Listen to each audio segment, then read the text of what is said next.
Hello guys, Gregor Bearclaw back with another video.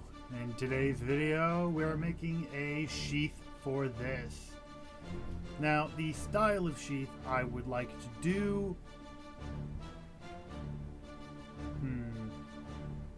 Be right back. Alright, we switched over to my laptop here.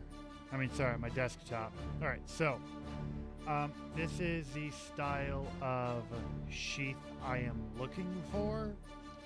Now, that is not to say I expect to get that kind of sheath, but something maybe like that. Like, for example, you guys have seen in my videos, like, when my back's facing you guys see my Browning knife in its sheath. That's basically what I'm going for with one of these, like maybe that guy, something similar to that. Basically just a sheath that can go on my back and still be held in pretty nicely. So that is the plan for today's video. And if all else fails, we'll just go for a classic sheath like this.